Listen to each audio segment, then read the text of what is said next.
Sudigali Sudheer host గా Telugu OTT platform అయిన ఆహాలో సర్కార్ 4 షో స్ట్రీమింగ్ అవుతోంది. సినిమాలో హీరోగా మారిన సుడిగాలి సుధీర్ మళ్ళీ ఈ షోకి హోస్ట్ గా వ్యవహరించడం అనేది నిజంగా ఒక మంచి విషయం అనే చెప్పాలి.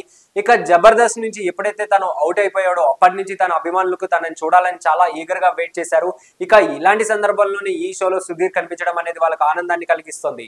ఇక ఇదిలా ఉంటే సర్కార్ షో ఎపిసోడ్ 11 ప్రోమోలో రిలీజ్ అయింది. ఈ ఎపిసోడ్ లో అనసూయ, మనోబ్, బాబా భాస్కర్, గీతా మాధురి లాంటి సెలబ్రిటీలు పాల్గొన్నారు. ఈ ప్రోమోను కనుక చూస్తే మొదటి నుంచి చివరి వరకు చాలా ఫన్నీగా సాగింది. ప్రోమో చివరిలో ఒక ఆసక్తికరమైన క్వశ్చన్ ని సుడిగాలి సుధీర్ అడిగినట్లుగా చాలా స్పష్టంగా తెలుస్తుంది. అది ఏంటి అంటే 2024 ఆంధ్రప్రదేశ్ ఎలక్షన్స్ గురించి ఒక ఇంట్రెస్టింగ్ క్వశ్చన్ ని తాను అడిగినట్లుగా తెలుస్తుంది. అది ఏంటి అంటే పవన్ కళ్యాణ్ ని ఉద్దేశించి ఆయన అసెంబ్లీ గేట్ కూడా తాకనివ్వమంటూ కామెంట్ చేసిన వాళ్ళు ఎవరు అని అడగబోతున్నట్లుగా తెలుస్తుంది.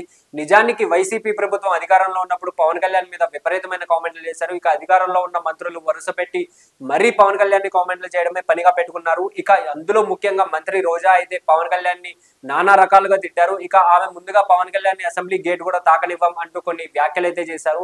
ఇక ఆ పార్టీలో ఉన్న మిగతా మంత్రులు సైతం దాన్ని ఆసరాగా చేసుకుని ఆ పార్టీలో ఉన్న మంత్రులైన కొడాలి నాని, పేర్ని నాని, అనిల్ కుమార్ యాదవ్, అమర్నాథ్ లాంటి మంత్రులు పలు సందర్భాల్లో పవన్ కళ్యాణ్ ఉద్దేశిస్తూ అతన్ని అసెంబ్లీ గేట్ కూడా తాకనివ్వమంటూ వ్యాఖ్యలు అయితే చేశారు.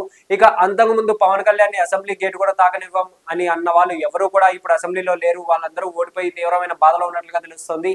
ఇక మొత్తానికి అయితే ఈ షో ద్వారా మరొకసారి పవన్ కళ్యాణ్ గొప్పతనం గురించి తెలిపే ప్రయత్నం చేస్తున్నట్లుగా తెలుస్తుంది. సో ఇలాంటి మరిన్ని ఇంట్రెస్టింగ్ అప్డేట్స్ కోసం please do like, share and subscribe to our YouTube channel.